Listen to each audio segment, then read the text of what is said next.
was eine Geburt doch nicht alles verändern kann. Von einem Tag auf den anderen ist jemand auf dieser Welt, den es vorher nicht gegeben hat. Ich kann mich noch gut erinnern, die jüngeren Brüder, die ich habe, an die kann ich mich erinnern, als die in unsere Familie kamen und Mama jeweils sagte, schau mal, jetzt doch uns Füßli raus. Und dann haben wir unsere schwangere Mama gesehen, wir durften ihren Bauch anfassen und wir haben uns riesig gefreut. Wussten damals noch nicht, gibt es ein Mädchen, ein Junge. Damals konnte man noch nicht so viel machen wie heute. Ultraschall war noch nicht so klar wie heute. Aber eine riesige Vorfreude. Und als dann die jüngeren Brüder geboren wurden, einer nach dem anderen, wir haben so Freude gehabt an ihnen. Mein nächster Bruder nach mir, Andreas und ich, wir haben mit ihnen gespielt. War eigentlich unser lebendiges Spielzeug. Unsere jüngeren Brüder. Und es war einfach etwas ganz, ganz, ganz Wunderbares. Glück. Aber es gab natürlich auch das andere. Dann schreien sie, dann gehen sie dir auf die Nerven. Dann alles, was reinkommt hier oben, muss ja auch irgendwo wieder rausgehen und so weiter. Und die Gerüche und wenig Schlaf. Wir haben es bei Mama nur manchmal mitbekommen. Und dann wird man ja selbst, je nachdem, auch Vater. Und dann ist nochmal eine andere Liga. Auf alle Fälle, ein Kind stellt die Welt auf den Kopf. Und wenn es nur die kleine Welt ist, zu Hause. Ein Kind aber hat nicht nur ein Zuhause auf den Kopf gestellt, sondern hat die ganze Weltgeschichte auf den Kopf gestellt. Und das war Jesus. Und wir lesen heute aus Jesaja 9, die Verse 5 bis 6. Hier heißt es, uns wurde ein Kind geboren, uns wurde ein Sohn geschenkt. Auf seinen Schultern ruht die Herrschaft. Und er heißt wunderbarer Ratgeber, starker Gott, ewiger Vater, Friede, Fürst. Seine Herrschaft ist groß und der Frieden auf dem Thron Davids und in seinem Reich wird endlos sein. Er festigt und stützt es für alle Zeiten durch Recht und Gerechtigkeit. Dafür wird sich der Herr, der Allmächtige, nachhaltig einsetzen. In diesem Text lesen wir 4 Eigenschaften über diesen Messias, den die Juden sehnlichst erwartet haben. Und diese 4 Eigenschaften, wenn wir sie erkennen und wenn wir sie auf uns wirken lassen, haben ganz, ganz, ganz starke und herrliche Auswirkungen auf unser Leben. Da wird dieses Kind zuerst einmal beschrieben als wunderbarer Ratgeber. Wie oft standest du in deinem Leben vor irgendwelchen Entscheidungen? Hast nicht gewusst, links oder rechts? Hast nicht gewusst, jetzt oder später? Hast nicht gewusst, mit dieser oder mit jener Person? Und wir wissen, es gibt große Entscheidungen in unserem Leben, die sind praktisch irreversibel, die haben für unser Leben lange, lange Konsequenzen. Und dann gibt es diese vielen kleinen Entscheidungen. Und jemand sagte einmal, die Summe unserer Entscheidungen hat eben auch ein großes Gewicht. Und die Frage ist, wo holen wir uns Rat? Woher können wir wissen in unserem Leben, wo es durchgeht? Es ist gut, wenn man gute Freunde hat, es ist schön, wenn man gute Ratgeber hat, aber am Schluss, den Weg gehen musst du alleine. Und hier sagt die Bibel nun, dass dieser Messias, Jesus, er ist der gute Ratgeber. Er ist der gute Ratgeber. Und ich kann mich noch erinnern, ich war da damals Jugendpastor und noch vor meiner Ordination sah ich diese Frau im Gottesdienst. Hatte dunkle Haare, etwas lockig. Sie hieß Eva.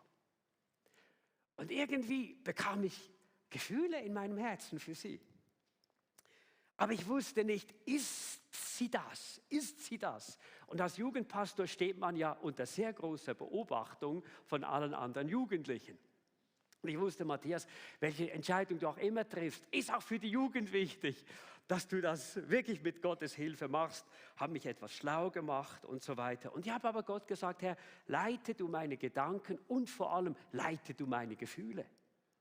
Weil die Gefühle, das ist das, was wir am schwierigsten in unserem Leben oft auch im Griff haben. Leite du mich.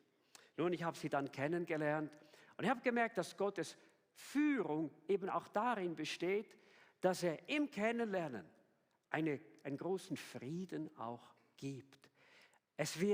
Man wird wie sicherer mit der Zeit. Weißt du, Manu und Sissi? Und irgendwann spürt man es. Hey, das ist es, das ist sie. Ich habe es nicht bereut bis heute. Im Gegenteil, ich denke manchmal, je länger ich verheiratet bin, desto schöner wird es. Vor 10 Jahren wurde ich angefragt für das Präsidium der SPM. Und ich dachte, ja, es braucht jemanden, der unsere Bewegung, der die Schweizerische Pfingstmission führt. Und ich habe dann einfach zugesagt. Und nachdem ich zugesagt hatte, spürte ich in meinem Herzen eine Unruhe und ich spürte, da rumort's. Und ich spürte irgendwo, ich bin nicht sicher, ob das wirklich die richtige Entscheidung ist. Und ich habe dann Gott nochmal gefragt, habe gesagt, was ist wirklich dein Wille? Und ich kann mich noch so erinnern an diesen Tag. Es war, als hätte Gott für einen Moment den Himmel geöffnet und ein Satz kam und sagte, Matthias, jetzt in dieser Zeit braucht dich die Gemeinde zu 100%. Sag ab. Und ich habe dann abgesagt. Hat mich viel Mut gekostet. Zum Glück war es noch nicht breit kommuniziert gewesen in unserer Bewegung. Aber ich weiß noch, als ich das Telefon gemacht hatte, den Hörer auflegte, es war mir, als wäre eine Zentnerlast von meinem Leben abgefallen. Eine Freude. Ich weiß noch genau, wo ich stand zu Hause in meinem Büro und ich bin auf und ab gehüpft und habe gesagt, Herr, ein Nein tut auch so gut. Er ist der wunderbare Ratgeber und die Bibel zeigt uns, wenn wir ihn fragen, wenn wir Gott wirklich fragen in unserem Leben, bekommen wir Antworten. Ich wünschte mir oft in meinem Leben, ich hätte ihn mehr gefragt. Ich wünschte mir oft, ich hätte nicht nur so nach dem Bauchgefühl oder nur weil die Logik eben es sagte, entschieden, sondern ich hätte noch mehr Gott gefragt, bis ich gewusst hätte, hey, das ist wirklich der Weg von Gott. Und ich habe heute Morgen für jemanden den Eindruck, der hier ist, dass jemand hier ist, der auf eine Antwort in seinem Leben wartet, in einer Entscheidung, in der du bist. Und wenn wir nachher die Ministry-Zeit haben, komm doch, lass für dich beten und erwarte, und das ist das Wort an dich, der du diese Frage hast, Gott wird dir heute eine Antwort geben auf deine Frage in deinem Leben. Warum? Er ist der gute Ratgeber. Nun, der größte Rat, den Jesus uns Menschen gegeben hat, was war das wohl? Er sagte es mehrmals in seinem Dienst, er sagte, kehrt um und glaubt an das Evangelium. Das war der größte Rat und ist der größte Rat, den Jesus heute noch den Menschen gibt. Warum? Da geht es nicht nur darum, sollst du eine Krawatte tragen oder nicht, sollst du das blaue oder das grüne oder das rote Kleid kaufen. In diesem Satz geht es um die Ewigkeit. Und er sagt, kehrt um, umkehren, aufhören, ohne Gott zu leben, aufhören, eigenmächtige Entscheidungen zu treffen. Das ist die Umkehr. Und zu glauben bedeutet, ich vertraue ihm mein Leben an. Ich gebe ihm mein Leben in seine Hände und will ihm vertrauen, dass er mich alle Tage meines Lebens sicher führt. Wunderbarer Ratgeber. Bist du nicht auch froh? Gibt es diesen wunderbaren Ratgeber? Bist du nicht auch froh, kannst du ihn anrufen und wird er da sein mit seinem Rat? Und dann heißt es als nächstes, er ist der starke Gott. Als Jesus auf dieser Welt lebte, und wir sehen das in den Evangelien, wenn wir Jesus besser kennenlernen wollen, müssen wir dort lesen, dann sehen wir, dass er als starker Mensch auf dieser Erde war, aber nicht stark im Sinne, dass er Menschen überfahren hat, sondern seine Stärke war gepaart von einer riesigen Liebe und Anteilnahme am Leben der Menschen. In dieser Stärke hat Jesus auch den Versuchungen, in die er kam, siegreich widerstanden. Der Versuchung nach Geld, der Versuchung im Sexuellen, der Versuchung in der eigenen Selbstverwirklichung, der Versuchung, für das Vergnügen nur zu leben. Jesus hat in dieser Stärke, die von Gott auch ihm geschenkt wurde, diesen Versuchungen widerstanden. Und ich habe mich so gefragt, welcher religiöse Führer auf dieser Welt konnte am Schluss seines Lebens hinstehen und sagen, könnt ihr mir irgendeine Sünde nachweisen? Ich kenne keinen auf dieser Welt außer Jesus. Außer Jesus. Und in dieser Stärke hat Jesus auch gepredigt, hat er das Wort verkündigt. In dieser Stärke hat er Kranke geheilt, hat er Tote auferweckt und hat er Menschen befreit aus der Macht von Satan. Und ich bin so froh, dass diese Macht, diese Stärke von Jesus auch heute noch für uns Menschen verfügbar ist. Ich denke daran an die letzten Tage, ich konnte mit Menschen sprechen, Menschen, die vor dem Tod stehen. Menschen, für die es menschlich keine Hoffnung mehr gibt, auch medizinisch keine Hoffnung mehr gibt. Und weißt du, dann diese Stärke zu erleben, Menschen, die zwar auch schwach gewesen sind, vielleicht für einen Moment gehadert haben mit Gott, warum ich, warum jetzt schon in meinem Leben, aber die aus diesen Fragen, diesem Hader durchgedrungen sind, gesagt haben, ich vertraue dir, meinem Gott, mein Leben an. Und weißt du, da wird eine Stärke freigesetzt. Ich kann die menschlich nicht verstehen. Dass Menschen den Tod ins Auge sehen und sagen, weißt du was, ich bin ganz ruhig. Ich bin ganz ruhig. Das ist Stärke von Gott. Und ich denke an die vielen Berichte in diesem Jahr, auch in unserer Gemeinde, in unserer Kirche, wo Menschen die Kraft und die Stärke von Jesus erlebt haben, Wunder erlebt haben, Heilungen erlebt haben, Eingreifen von Gott erlebt haben.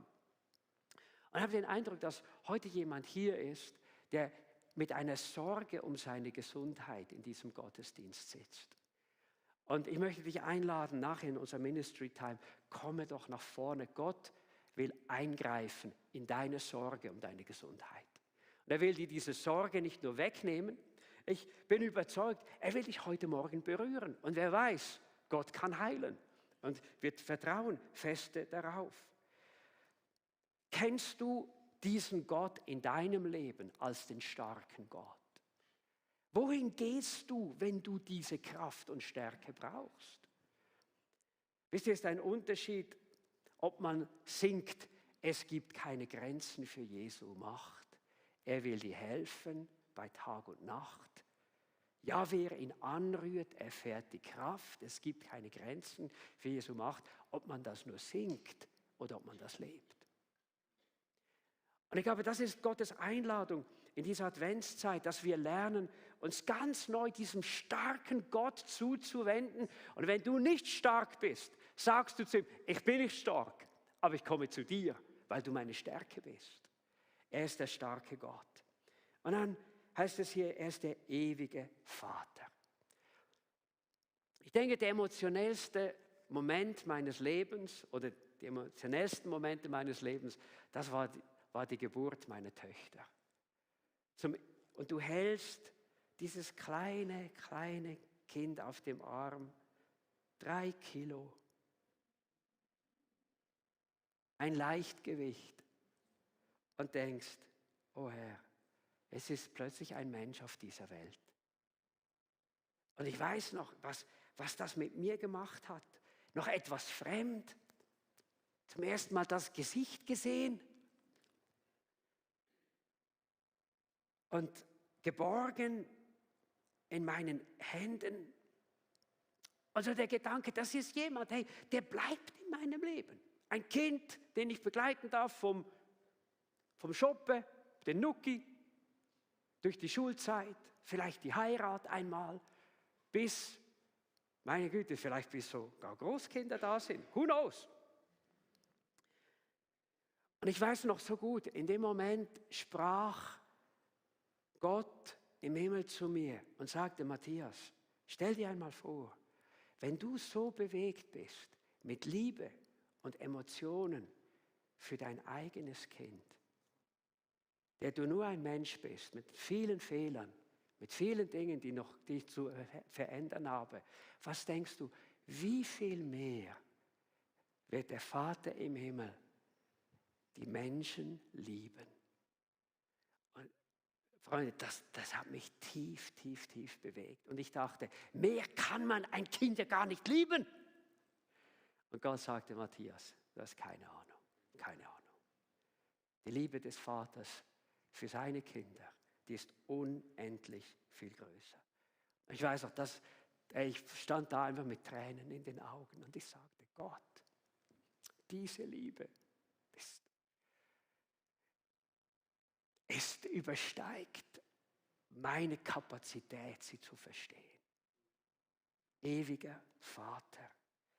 Weißt du, ewig heißt es eben auch, weil Gott sich nicht verändert, weil er nicht aufhört, dich zu lieben, weil er nicht aufhört, versucht, dir ein guter Vater zu sein. Hast du gewusst, dass er der beste Vater ist, den es gibt?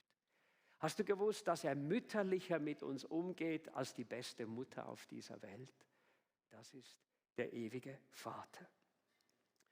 Und weißt du, diese Beziehung zu Gott im Vater ist für unsere seelische Entwicklung so entscheidend wichtig.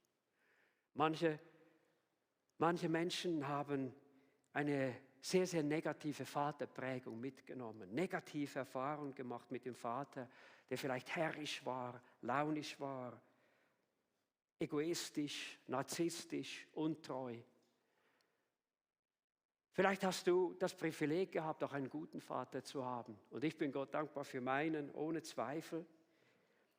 Aber eines Tages, weiß ich noch, war ich im Gebet und da zeigte mir Gott und sagte, Matthias, es reicht nicht, das Bild deines irdischen Vaters zu nehmen und es auf mich zu kopieren.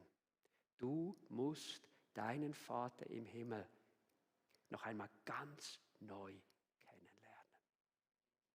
Und das war ein Augenöffner für mich.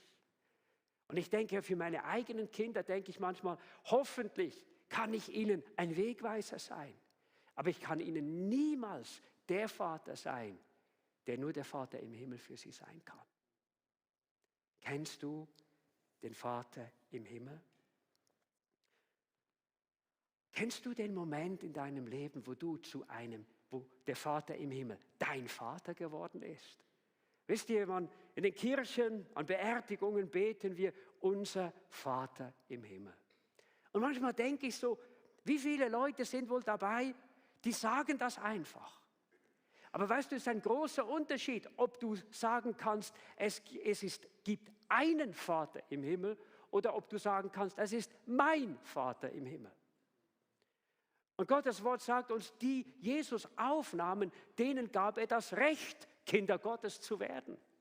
Er gab ihnen eine Vollmacht, ein Privileg, ein Kind von Gott zu heißen und dadurch eben auch diesen Vater zu bekommen. Ich habe so den Eindruck, dass jemand hier ist, der irgendwo in einer Beziehung mit Menschen leidet an diesem Morgen. Und ich habe ein Wort für dich. Gott lädt dich an diesem Tag ein, dass du mit dir beten lässt.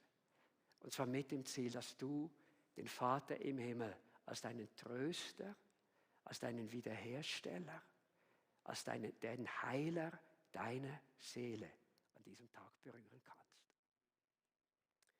Er ist der ewige Vater. Und dann heißt es letztlich, er ist der Friedefürst. Kennst du diese Sehnsucht im Herzen, dass einfach Friede da ist? Kennst du diese Sehnsucht in deinem Leben, wo du denkst, oh, es wäre mal schön, ohne Stress, ohne Sorgen, ohne Auseinandersetzungen, ohne Spannung einmal leben zu können? Und diese Sehnsucht nach Frieden in unserer Zeit wird immer wieder zerstört. Ich denke so, für mich noch so lebendig, ich weiß noch, ich war in Burgdorf an der Leiterkonferenz mit den Pastoren, September 11 in New York, Twin Tower, diese Flugzeuge fliegen hinein, grauenhaftes Desaster. Am 24. Februar 2022, bald sind es 2 Jahre her, die Attacke von Russland auf die Ukraine. Am 7. Oktober dieses Jahres, die Attacke der Hamas auf Israel. Und wisst ihr, manchmal vergessen wir, weil diese Dinge so medienwirksam sind, dass wir mindestens 10 riesige Kriegskonflikte auf dieser Welt haben, die völlig unbeachtet an den Medien vorbeigehen. Die Auseinandersetzung in Nagorno-Karabach, der Zivilkrieg in Iran, die Houthi in Jemen. In Jemen sind über 100.000 Leute in diesem Bürgerkrieg schon gestorben. Die M23-Rebellen in Kongo. Und es verwundert mich nicht, dass so viele, auch gerade jugendliche Menschen heute mindestens einen Freund oder eine Kollegin haben, die ganz, ganz stark depressiv sind und sich hoffnungslos fühlen. Im Januar 2023 hat Pro Juventute gemeldet, dass sie 2022, also im Jahr zuvor, wo die Statistik stand, doppelt so viele Beratungen zum Thema Suizid hatten als noch 2019. Die Multikrise verstärkt die Jugendsuizidalität in unserem Land. Und nun heißt es hier, der Friedefürst, der Friedefürst. Hey, das ist eine absolut herrliche Botschaft. Das ist die Botschaft, dass Gott Frieden nicht nur geben will, sondern dass er es auch kann. Er ist der Fürst des Friedens. Das ist jemand größer als das Aufbegehren der Nationen. Das ist jemand größer als die Multikrise unserer Gesellschaft. Das ist jemand größer auch als die seelische Befindlichkeit von jungen Menschen. Er ist der Friedefürst. Die Bibel zeigt uns sehr deutlich, dass Jesus in unsere Zeit hinein noch keinen politischen Frieden hineinbringt. Das wird erst einmal kommen. Aber der Friede, den er geben kann und den er geben will, das ist der Friede, der in unsere eigenen Herzen ausgegossen wird. Jesus, der uns ein für alle Mal mit Gott versöhnt. Und weißt du, ich kann dir sagen, es ist ein Riesenunterschied, wenn du an Gott denkst, wenn du weißt, er hat uns mit Gott versöhnt. Oder ob du unsicher bist, wie steht Gott zu dir? Das ist Jesus. Er bringt diesen Frieden in unsere Herzen und hilft uns auch in diesem Frieden relaxed zu bleiben im Leben. Wenn die Sorgen kommen, wenn die Herausforderungen kommen, kann ich sagen, du weißt was, in mir lebt eine Dimension, die ist größer als der Sturm um mich her. Das ist der Friedefürst. Diesen Frieden in uns. Und was für ein Geschenk, wenn wir diesen Frieden auch hinaustragen dürfen zu Menschen. Wenn Menschen, wenn sie uns erleben, wenn sie Christen erleben, wenn sie merken, hey, mit denen, da ist gut Kirschen essen. Die bringen etwas Friedliches hinein. Habe im Fitnesscenter jetzt alle Fitnesstrainer eingeladen als Musical. Alle eingeladen. Letzte Woche waren Stefan und ich in einem Restaurant und ich kenne die Kellnerin schon seit vielen, vielen Jahren. Und sie hat immer wieder gesagt, ja, komme denn schon mal ins Bucheck. Und dann sagte sie, wir haben ein Weihnachtsmusical. Sie sind noch nie gekommen, sie haben es aber gesagt. Und dann sagte sie, ich komme, Sonntagnachmittag mit meinem Mann. Dachte ich, wie schön ist das? Aber dazu muss man Frieden säen, Gutes säen, Liebe säen. Und das ist der Friedefürst in uns. Und liebe Freunde, wir gehen ohne Sorgen in die Zukunft. Amen. Denn die Bibel sagt, Jesus sagt es so, der Friedefürst, ich lasse euch ein Geschenk zurück, meinen Frieden. Und der Friede, den ich schenke, ist nicht wie der Friede, den die Welt gibt. Deshalb sorgt euch nicht und habt keine Angst. Weißt du, das ist ein Vers, diesen Vers, den würden sich viele wünschen. Aber wir haben ihn. Wir haben ihn durch Jesus. Wir haben ihn durch den Messias. Wir gehen ohne Sorge in den Dezember und wir gehen ohne Sorge ins nächste Jahr. Unser Gott hat es im Griff. Und wenn er der Friedefürst ist, dann herrscht er eben letztlich auch. Und weißt du, was er sagt? Er betet für uns, er kämpft für die Seinen, er steht für uns ein. Lasst uns doch aufstehen, bevor wir ins Gebet gehen. Und ich möchte uns in ein paar abschließende Gedanken nehmen. Die Bibel sagt uns so deutlich, Jesus wird einmal wiederkommen und er wird dann sein Friedensreich aufrichten auf dieser Welt. Seine Herrschaft ist groß und der Frieden auf dem Thron Davids und in seinem Reich wird endlos sein.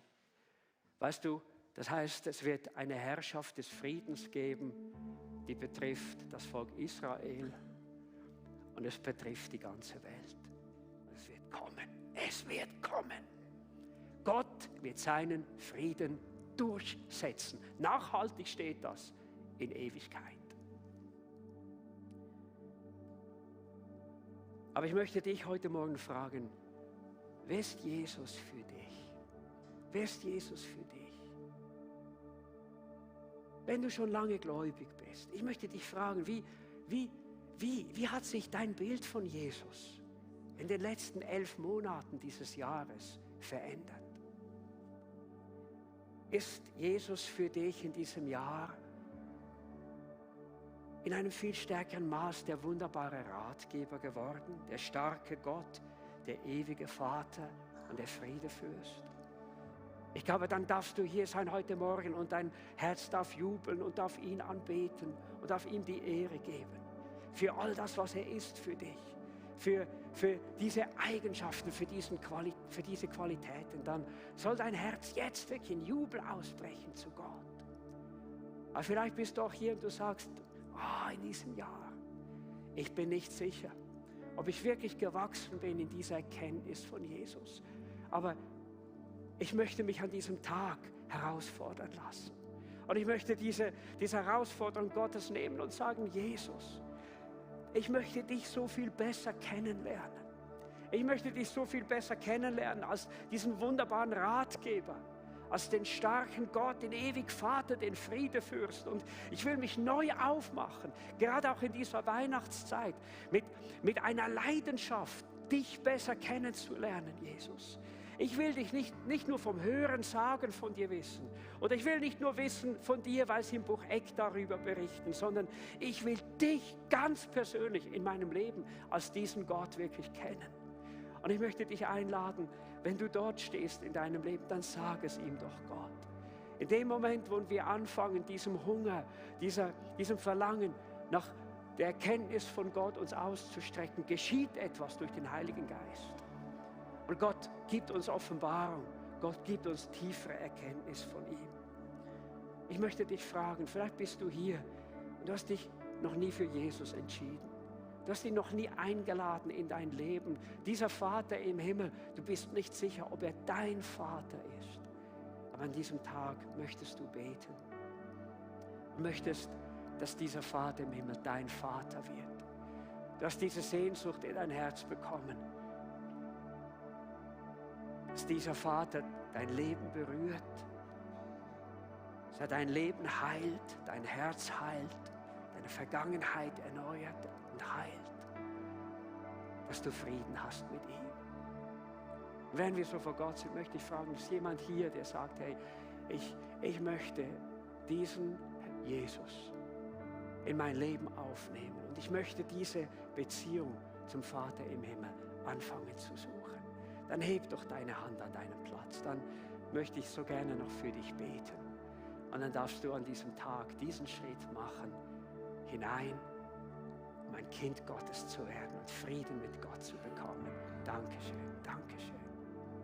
Beten wir doch gemeinsam als Kirche und stimmen wir in unseren Herzen ein in dieses Gebet. Und wir sagen dir, lieber Vater im Himmel, danke für deinen Sohn Jesus Christus, der auf diese Welt kam und der bezahlt hat für unsere Sünden. Herr Jesus, heute Morgen will ich umkehren hin zu dir. Ich bitte dich, vergib mir meine Sünden, reinige mein Herz. Gib mir deinen Heiligen Geist, der aus mir ein Kind Gottes macht. Von nun an darf ich Frieden haben mit dir und darf dich meinen Vater nennen. Und ich möchte unsere Kleingruppenleiter jetzt bitten, nach vorne zu kommen. Wir gehen noch in einen Moment des Gebets, der Fürbitte für Menschen. Und bitte denke daran, wenn Gott zu dir gesprochen hat und du brauchst diesen Rat von Gott, komm, lasse für dich beten. Du brauchst Gott als den starken Gott in deinem Leben, weil du durch eine herausfordernde Situation gehst. Komm. Wenn du in deinem Leben in einer Beziehung, irgendwo in einer Beziehung stehst, die schwer ist für dich, komm und lass für dich beten. Lass dich berühren von dem ewigen Vater. Oder wenn du merkst, hey, mir fehlt dieser tiefe Friede in meinem Leben. Komm, lass für dich beten. Jesus, das ist das Schöne, er hört, wenn wir beten. Er hört, wenn wir beten. Und er erhört gerne Gebet.